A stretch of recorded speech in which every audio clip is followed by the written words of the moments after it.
Agora sim, acho que estamos ao vivo. Vamos conferir aqui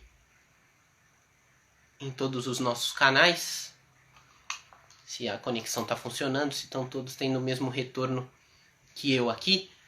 Bom, agora sim está começando a live da Produtora Experimental. Voltamos aí com a nossa transmissão. A gente teve um probleminha aí nos primeiros minutos, depois das 4 horas. Um problema na conexão acontece. Muita gente conectada, muita gente entrando, mas agora sim, tudo certo, tudo pronto para começar. Vou relembrar vocês que todas as lives da Produtora Experimental acontecem às 4 horas, todas as terças e quintas. Elas ficam disponíveis no canal no YouTube da Rádio Gazeta Online. E aqui no Instagram, ela fica ainda por 24 horas depois de ser encerrada. A gente conversa um pouco sobre a pandemia do coronavírus, sob o ângulo da comunicação. A gente já fez 7 transmissões ao vivo, essa é a nossa 8ª transmissão. Então, se você perdeu qualquer uma delas, de novo eu reforço que elas estão disponíveis lá no canal no YouTube. E hoje quem vai conversar com a gente é o Fábio Panuzio, ele é jornalista, e a gente vai falar um pouco sobre o debate jornalístico e qual é a importância e quais os cuidados que o jornalismo tem que ter para proporcionar esse tipo de discussão. Ele já está online aqui com a gente, eu vou chamar ele. Lembrando a vocês que os comentários estão abertos a perguntas e vocês podem mandar aqui que o Fábio vai interagir com a gente também. Vou colocar duas telas, então qualquer interação que vocês tiverem, eu vou desviar um pouco o olhar aqui para ler os comentários. Então, é isso. Tudo bem, Fábio? Fala, Léo. Tudo bom, Léo? Tá me vendo direitinho aí? Tá tudo certo com a imagem, com o áudio? Agora sim, agora sim. A gente teve um problema de conexão ali, caiu rapidinho, mas voltamos. Estava todo confuso aqui sobre se estava no ar, se não estava. Se olha que eu estou acostumado a fazer live. Acontece. É. Também teve um problema aqui que ninguém esperou, mas já arrumou. Deu tudo certo. Então, a gente tem isso aqui todo santo dia. Exato. A gente já pode começar. Fábio, eu já vou para a primeira pergunta, então. Para você, o que caracteriza um bom debate jornalístico? O respeito pela diferença, um ambiente plural. Aquele negócio, por exemplo, da Globo News, todo mundo concorda com todo mundo, não é debate, né? Digamos assim, é um discurso entrecortado, pronunciado em várias vozes. Aqui na programação do meu canal, a gente preza muito isso, a diferença, entendeu? Não é fácil você construir cenários assim que pessoas diferentes convivam civilizadamente. É isso que está faltando na política brasileira, principalmente, né? Um ambiente de civilidade. Mas a gente tem conseguido assim com bastante sucesso aqui na TV Democracia. O sinal de que ainda cabe uma boa discussão. Afinal de contas, a arte, a nobreza da política é justamente essa. É de colocar as diferenças numa mesma arena, né? Por consenso você decide o que vai fazer, respeitando sempre os que venceram, porque são a maioria, e os direitos dos que perderam. Sabe? Esse é o bonito da política, né? Enfim. Peraí. Certo. Daqui, porque senão o telefone vai ficar tocando aqui o tempo todo. Pronto, Léo. Tudo certo, tudo certo. E como que você acha que os veículos de comunicação devem promover esses debates? Primeiro, os veículos de comunicação devem estar mais abertos ao jornalismo do que à publicidade. Né? Hoje você tem uma emissora no Brasil que tá noticiando, que é a Globo. Você tem várias outras que estão puxando o saco do presidente, fazendo uma campanha publicitária permanente. Né? Colocam assim, próceres, vozes que vieram lá do passado, muito distantes, velhos jornalistas, enfim, que pensam o poder de uma maneira muito própria, muito afinados com o Bolsonaro, estão em tudo quanto é lugar por aí. Então nós temos uma malha de emissoras da grande imprensa cobrindo o governo Bolsonaro como o Bolsonaro quer, sem questionamento, com leve a imprensa de poodle, assim, né? Eu preciso dizer o seguinte, de vez em quando a gente recebe uma crítica aqui, não, vocês só pegam no pé do Bolsonaro, vocês são militantes, essa coisa toda. Eu quero lembrar para vocês que são estudantes, né? Eu, há 30 anos, 40 anos atrás, eu estava aí onde você está hoje. Né? Aliás, 40 não, 39. O jornalismo, em essência, não mudou. Mudou a maneira de fazer o jornalismo. Mas quando eu comecei a minha carreira, o jornalismo parecia uma coisa fria, amorfa. Você não podia se emocionar com ele, essa coisa toda. E ainda havia um culto a certos valores que hoje já não estão em voga mais. Por exemplo, o mito da imparcialidade. Não existe ninguém imparcial. É um absurdo. Tudo passa pela capacidade de observação, pelos valores, da conformação do pensamento hegemônico para o observador, que é o jornalista, e ele vai codificar isso, e enviar também sofrendo todas as interferências do ambiente por onde flui a informação. Por isso que é tão difícil a informação ser recebida pelo receptor como ela foi emitida pela fonte, ela ser completamente compreendida. Sempre tem um alto nível de dispersão, né? Mas a gente não deve deixar de observar algumas coisas elementares. O jornalismo não mudou em essência. Ser jornalista, o que é? Selecionar fatos, que depois você vai transformar em notícia, com base em critérios o mais objetivos possível, que são os seguintes: territorialidade, presunção de interesse público, importância objetiva do assunto e várias outras coisas que são de natureza mais subjetiva. O que a gente não pode é fechar os olhos para o contrário, né? Você não pode de jeito nenhum fechar os olhos para o contrário e achar que o mundo você está trancado numa bolha que não precisa enxergar o lado de fora, que é o que está acontecendo hoje na imprensa alternativa, né? Não, porque a grande imprensa, tirando a Globo e alguns jornais, que são o Globo, o Estadão e a Folha de São Paulo, o Estadão com um pouco menos de ênfase, esses têm feito uma cobertura razoável, né? Não é uma cobertura perfeita, mas é uma cobertura razoável. Já a mídia eletrônica toda engajada fora a Globo, e isso faz com que a gente se autorreferencie e ache que não é preciso mais cumprir os requisitos mínimos do Código de Ética, tipo assim, ouvir o outro lado. Muito importante continuar ouvindo o outro lado, ainda que o outro lado seja um estrupício, né? Aqueles caras assim, você tem que tapar o nariz para ligar para ele para pegar uma resposta, mas tem que fazer isso. A outra coisa é artigo 6º do Código de Ética da ABI ou 9º do Código de Ética da FENAGE. Não pode esquecer nunca isso aí. Está escrito lá, é obrigação ética da gente. Combater o arbítrio e o autoritarismo. E tudo aquilo que não esteja abarcado no âmbito da Declaração Universal dos Direitos Humanos. Essa é uma referência que a gente não pode perder, viu, Léo? Nunca, sabe? Você comentou dessa questão dos direitos, é muito importante. Eu, inclusive, separei uma pergunta para falar sobre isso. Importante você já estar tocando nesse assunto, eu já vou até trazer essa pergunta. Num momento de debate, se o jornalista ou a pessoa que está mediando o debate, ela percebe que algum desses direitos está sendo ferido, o jornalista deve interromper nesse momento? Quais atitudes que ele deve tomar em relação a isso?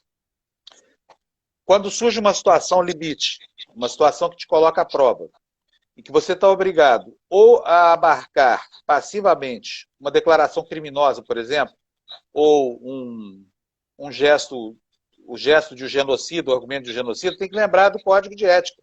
Está lá escrito, você tem que afrontar essas coisas. Não pode aceitar de jeito nenhum.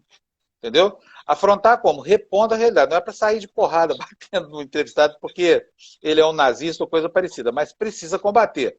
Você interromper, a pessoa fala, me desculpe, mas o que você está falando não é verdade. Nós vivemos um ambiente hoje muito fluido. Não existe mais uma realidade material objetiva como a gente pensava até bem pouco tempo atrás. Na guerra filosófica entre o Marx e os neo-hegelianos, parecia que o Marx tinha ganhado porque tudo era realidade, tudo decorria da estrutura, tudo era economia, e a nossa cultura era conformada com base nos valores da economia, mas não. Marx perdeu a guerra, porque hoje a realidade é tão fluida que as pessoas não sabem mais o que é verdade e o que é mentira. Elas desconfiam do que está na imprensa séria, porque elas não têm, digamos assim, uma base de cognição, ou uma base de informação, ou valores que permitam acreditar numa fonte isenta hoje em dia. Entendeu? Ou numa fonte isenta, não vou usar essa palavra, numa fonte limpa, descontaminada, que não está publicando fake news. Né? Certo, certo. Fábio, tem uma pergunta aqui do Caio Melo, que está assistindo a gente aqui ao vivo, e várias outras pessoas também que estão mandando seus ois aqui, a galera que está conectando ao vivo com a gente. Ele pergunta assim, Fábio, as medidas de combate à pandemia se tornaram um debate politizado. Como o jornalismo pode escapar disso? O jornalismo não pode escapar disso.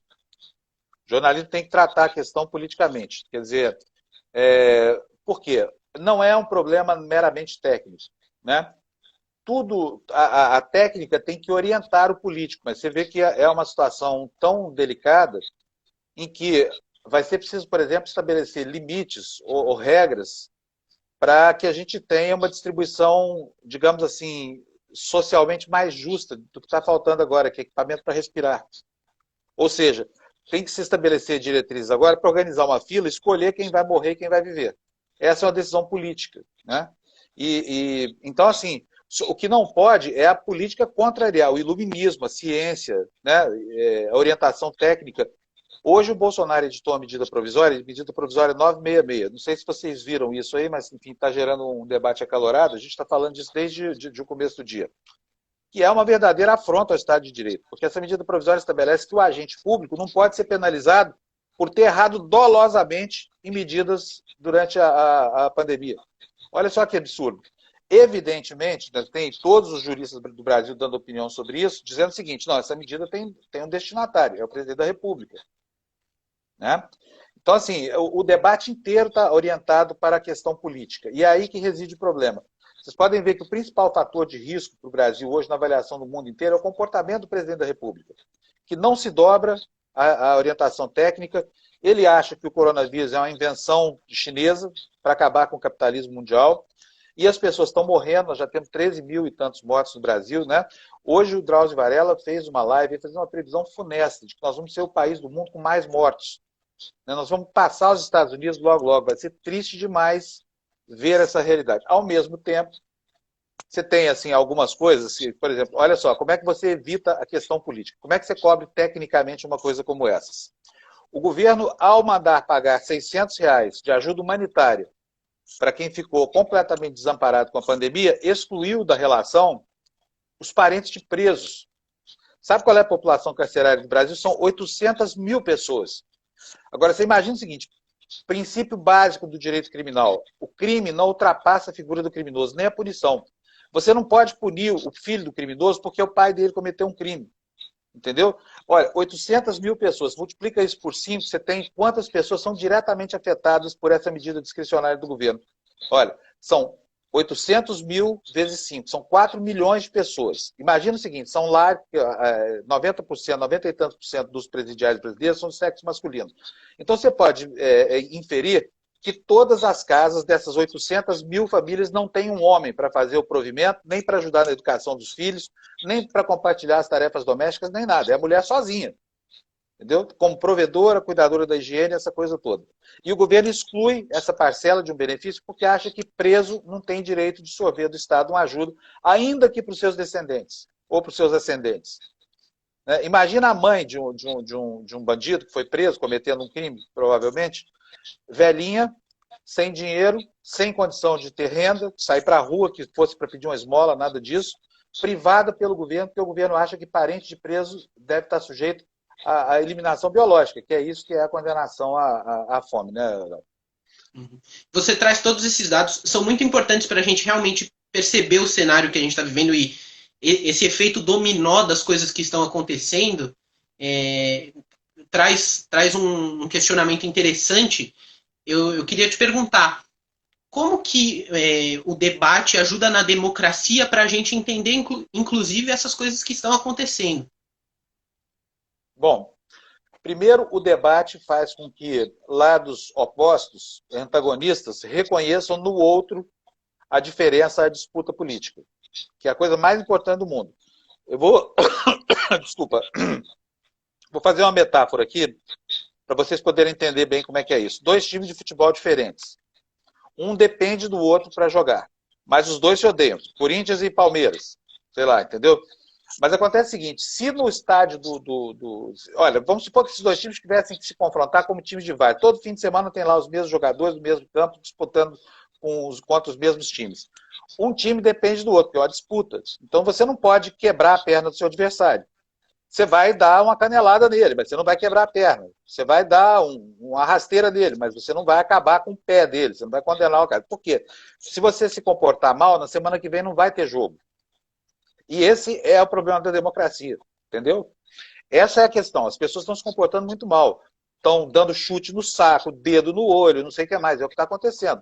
Toda vez que o presidente da República vai a um ato, promove uma concentração, uma aglomeração e manda as pessoas irem para lá, é um ato político, né? E tudo isso está conspurcando a nossa democracia. Não é um fenômeno exclusivamente brasileiro, porque as democracias, como a gente conhece, estão em crise em boa parte do planeta, né? Por exemplo, nos Estados Unidos você tem o Trump lá, que é um horror, é um Bolsonaro alaranjado, é igualzinho. Você tem o Erdogan na Hungria, e aí vai Kaczynski na Polônia. Então, o mundo está cheio de déspotas, a direita e a esquerda. Tem o pessoal do chavismo lá na Venezuela, né, o Maduro. Enfim, tem as ditaduras clássicas aí, que são Cuba e a China, que todo mundo vive repetindo, Coreia e tudo mais. Mas o fato é o seguinte, as posições de radicalidade são prevalentes hoje. Né? E a nossa democracia está muito rapidamente caminhando para um estágio, digamos assim, de retrocesso muito importante. Por quê? Porque o poder não permite questionamento. O Bolsonaro fala assim, ó, se você é contra mim, você é comunista, e você é gay, e você é não sei o quê, e você precisa ser eliminado. Você não é um jogo de superação, é um jogo de eliminação. Essa é a questão. Daí a importância que o jornalismo ganha para orientar a opinião pública no sentido de caminhar até a verdade. Não é para tutelar uma verdade, tutelar as mentes, para criar... Não é nada disso. É só para entregar. Porque você vai concorrer, por exemplo, com essa indústria de fake news aí, que é uma indústria milionária. São milhões e milhões. Cada impulsionamento desse, segundo o Luciano Ayan, que é um entendedor disso, começou essa história junto com o MBL, Bolsonaro, essa coisa toda, depois se arrependeu. Um impulsionamento custa 5 milhões de reais. Então vocês imaginam de onde é que está saindo esse dinheiro, porque não tem almoço de graça nem na internet. A gente tem que ter, então, a percepção de qual é o jogo para saber exatamente se proteger do que não interessa para o processo democrático e levar as pessoas com segurança até uma fonte de informação que elas possam sorver para formar a sua opinião sobre o que está acontecendo. Concorrendo com gente da pior qualidade. Alan, Catraca Livre, né? Enfim, essa indústria de fake news do Carluxo, essa coisa toda. Você coloca esse ponto muito importante dos discursos que são muito fortes, assim, você exemplificou o discurso do presidente Bolsonaro. Você acha que o debate, num momento em que a gente tem um discurso tão autoritário, o que o debate pode trazer para o espectador que está assistindo? Ele pode causar uma reflexão? Como que ele pode ajudar na formação dessa opinião mesmo? Então, tem vários tipos de debates, né? Tem um debate que você vê nos programas aí do Siqueira, do Datena, essa coisa toda. Ali se faz também um debate político. Mas eu acho que o debate político que interessa mesmo é um debate que está um pouco acima disso, como nível de elaboração de estratégias, essa coisa toda. E, infelizmente, esse debate é inacessível para boa parte da população, que ou não alcança porque não se interessa, é alienada, ou porque não tem as ferramentas, porque tem baixo nível de escolaridade, uma baixa compreensão da realidade, ou então está muito enfronhada, por exemplo, com seitas religiosas muito radicais que confrontam em valores da nossa cultura tradicional. Enfim, aí o papel do jornalista é mais importante ainda, entendeu? E é numa hora muito difícil, porque ser jornalista está dificílimo hoje em dia, difícil demais. Em todo lugar que você vai tem gente querendo te pegar, a internet é um inferno. Você vai para o Twitter é uma lista o tempo inteiro. A minha filha chama Vivi Panunzio, Vic Panunzio, ela faz alguns vídeos que são vídeos muito mordazes, fazem um baita sucesso aí na internet. Cada vídeo dela tem mais audiência do que os milhares que eu produzo todo santo dia lá na minha produtora, né? E vocês não imaginam o que é que ela está recebendo de ameaça, de tudo, de estupro, de morte, de não sei o que mais, entendeu? Porque faz graça para as pessoas rirem na internet usando, né, a política como matéria-prima. Então, assim, é um jogo muito bruto. Eu acho que é um método, consagrado. Elizabeth Noelle Neumann, quem quiser saber, pode ler a Teoria da Espiral do Silêncio. É aquela que força a pessoa que se percebe como num movimento contra-hegemônico, essa percepção faz com que ela acabe se anulando, né? E é o que faz com que muita gente se cale. E não se pode calar nessa hora. O jornalista não pode. Ele tem que informar a sociedade. Ele não tem que se apavorar diante da possibilidade de ser linchado publicamente nas redes sociais, porque está dando a informação. Vocês viram, por exemplo, o caso da Patrícia Campos Mello, da Vera Magalhães. A Patrícia com muito mais eloquência. A Patrícia é uma excelente jornalista, ela é perfeita, assim. E foi achincalhada de todos os jeitos, de todas as maneiras, as mais covardes. Usaram contra ela argumentos que, olha, eu vou te falar, num prostíbulo você não ouve as coisas que disseram sobre ela. Né? E depois aí você fala assim, mas é o presidente da República, né, que com a sua descompostura habitual vai falar de dar o furo, não sei o que mais. É um movimento que é para isso, é para calar as pessoas, para silenciar os jornalistas. Todo dia o Carluxo, o pai dele, nos chamam de maconheiros, de não sei o que mais, de comunistas, de escambau, criando um estigma horroroso, né? E, enfim, é uma guerra declarada, e eu vou explicar para vocês porque, rapidamente, não é uma guerra assim só contra a imprensa, não é porque eles não gostam da gente, não acham a nossa cara bonita, não é nada disso. É uma guerra contra as instituições que dão suporte à democracia ocidental. E essas instituições são justamente as que põem freios num presidente que quer mandar mais do que pode, né? Que é o Instituto dos Freios e Contrapesos, tão clássico lá, que equilibra a democracia americana com tantos malucos aí há 2 séculos, né? E, enfim, é um jogo muito pesado e vocês vão ter que sambar no ritmo da... Peraí, tá caído aqui meu telefone aqui. Deixa eu colocar aqui no suporte direito. Vai Claro. ficar assim, senão vai ficar balançando, vai ficar ruim. Me perdi. O que eu estava falando, Léo? Não, você estava comentando agora no finalzinho desse desafio que a gente tem para enfrentar daqui para frente na questão. Não, mas eu já dei o recado. Acho que é muito importante a percepção de que essa é uma guerra no campo simbólico, é que ela tem que ficar distrita ao campo simbólico e tem que ir para lá porque a gente tem que informar as pessoas. A nossa obrigação constitucional é de informar as pessoas. A Constituição, quando ela fala no artigo 5º que todo cidadão tem o direito de se informar, ela estabelece também um dever. Não está lá escrito, a imprensa tem obrigação, não é isso. Mas ela dá ao cidadão esse direito. Quem é que tem. Ela dá o direito ao cidadão. Quem é que tem a obrigação de levar isso a ele? Somos nós, jornalistas, né? E não adianta querer colocar em questão esse papel de mediadores da opinião, porque esse é o nosso papel mesmo, sempre foi. Assim como o Congresso faz a mediação entre a vontade do soberano e a vontade do povo. Sabe? Assim como a lei estabelece impedimentos. Nós cuidamos de fiscalizar o poder, é a nossa função principal. É para isso que a gente nasceu. É isso.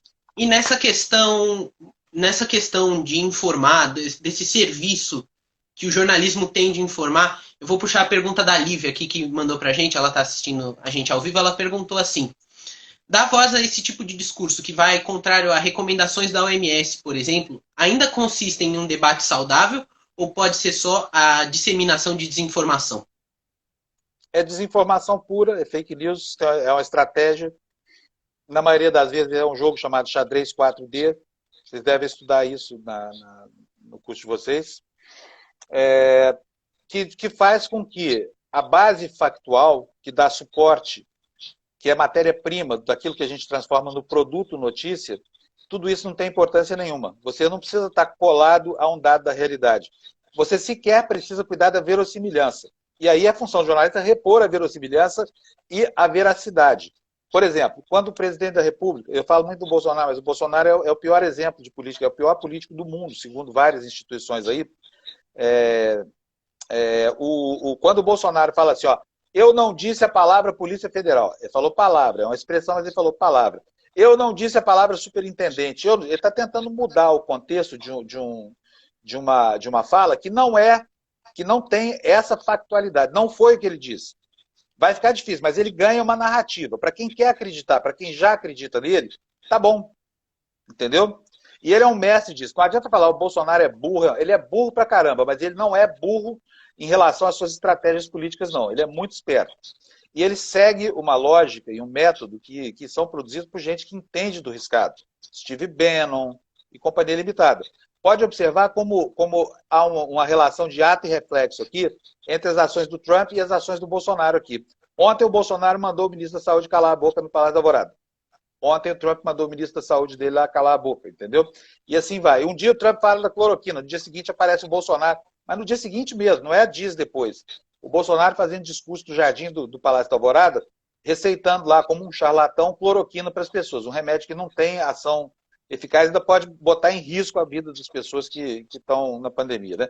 E aí compete a nós dizer isso, falar, olha, o presidente tá maluco ali, tá dizendo ali debaixo de um pé de goiaba ali que cloroquina faz bem, mas na verdade tem o doutor fulano aqui que está dizendo que não, que mata, que ela dá arritmia, que ela dá cegueira, que ela estoura o fígado e que não pode tomar desse jeito. Não é ir na farmácia comprar e sair tomando.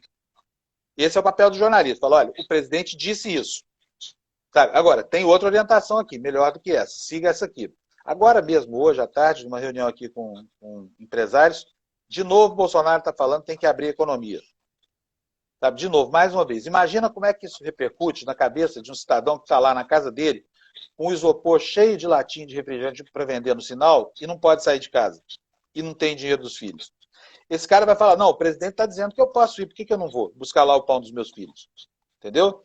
Isso efetivamente influencia as pessoas. Nos Estados Unidos, o louco do Trump, lá, o Bolsonaro, o alaranjado deles, mandou as pessoas injetarem lisoforme na veia para desinfetar. 30 pessoas fizeram isso. Morreram, passaram muito mal.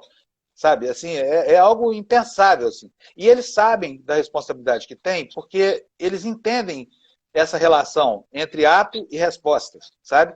Eles podem sentir, eles conseguem mensurar isso aí. E não tem nenhuma responsabilidade. Você vê que um cara que chega na frente das câmeras de um país inteiro, de 380 milhões de habitantes, 320, aliás, e fala o seguinte, olha, ouvi dizer que injetar lisoforme na veia faz muito bem para a saúde. O cara injeta, está ficando gripado, está tossindo, essa coisa toda. Não era nada, era só um resfriado, mas morre, por causa da irresponsabilidade do governante.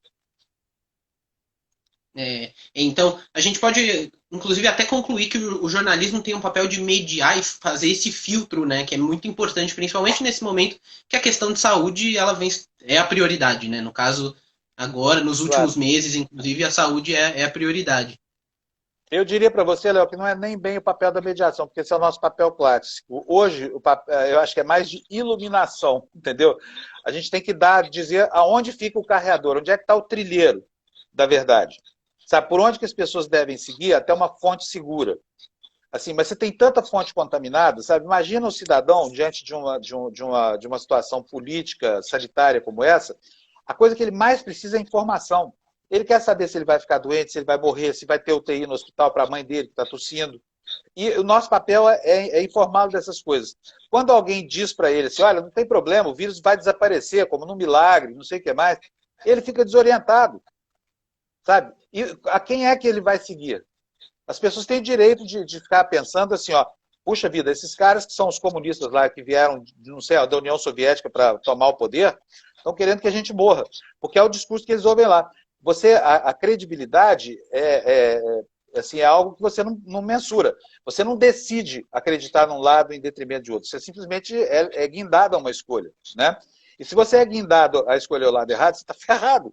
Porque o lado errado está te induzindo a uma montanha de erros. Né? E aí vem o nosso papel, que é o de iluminar a trilha que as pessoas vão tomar para chegar até uma fonte segura de informação, se elas quiserem. Tá certo. Fábio, a gente já está chegando aqui no fim do nosso tempo. Tem mais alguma coisa que você gostaria de comentar, que a gente não passou, que a gente não comentou, não fez uma pergunta? Não, olha, primeiro assim, eu gostaria só de reiterar isso, a necessidade de vocês que vão tomar o lugar da minha geração, que já está ficando bem velhinha, vocês vão viver um ambiente de profunda dificuldade para exercer o ofício de vocês. Porque a economia é outra, né? As relações de trabalho há muito tempo foram corrompidas por empresários que já burlavam a legislação antes, oferecendo contratos de pessoa jurídica para qualquer um que ganhasse um pouquinho mais, oferecendo condições de trabalho que muitas vezes, não tanto aqui em São Paulo, mas aí no interior do Brasil, e não digo nem do Brasil profundo, no interior daqui mesmo do estado de São Paulo, as relações entre jornalismo e poder são muito perniciosas, sabe?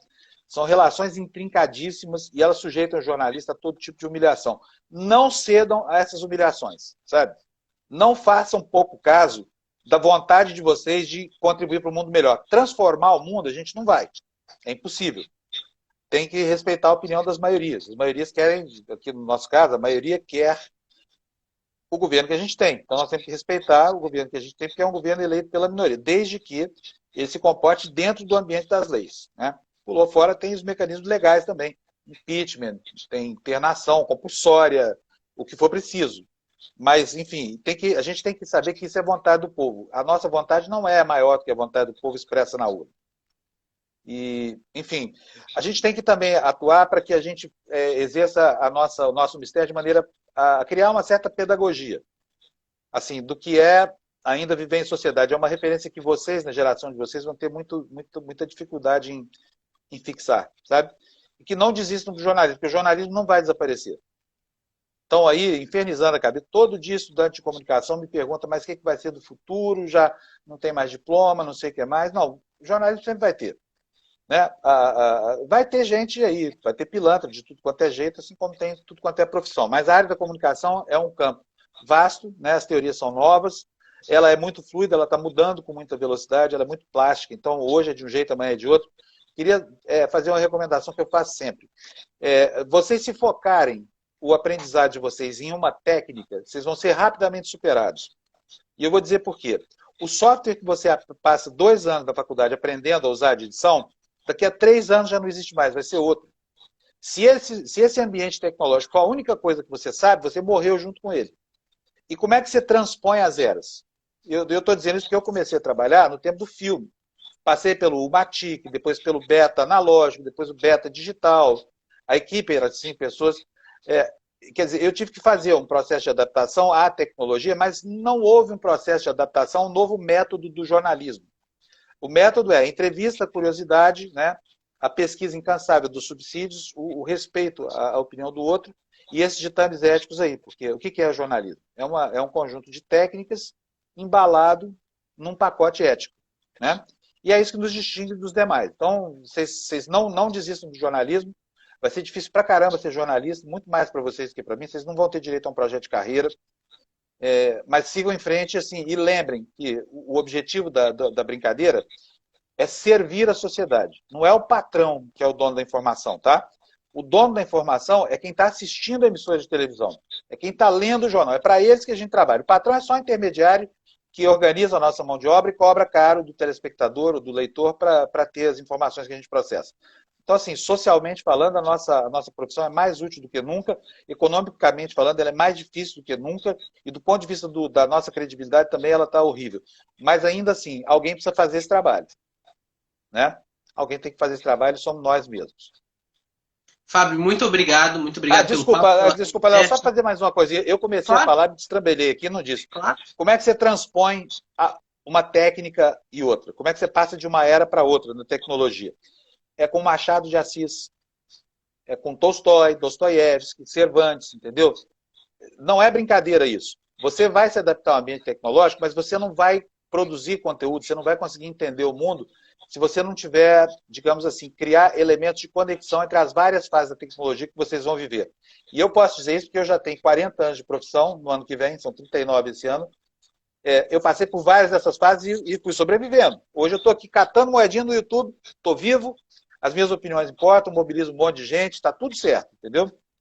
O tempo passa, a gente vai se adaptando, desde que a gente tenha conteúdo para poder continuar produzindo informação. É isso, Léo. Bacana, muito obrigado, Fábio, de novo pelo seu tempo, pelas palavras, por ajudar todo mundo aqui que assistiu a gente também a entender um pouco mais sobre o assunto. E para todo mundo que está assistindo, lembrando que a live fica aqui ainda disponível por 24 horas no Instagram. E depois ela está lá no canal do YouTube da Rádio Gazeta Online. A gente volta terça-feira às 4 horas com mais uma live. Obrigado, Fábio. Obrigado, Léo. As ordens de vocês. Boa sorte na vida para vocês. Tchau, tchau. Valeu, tchau, tchau.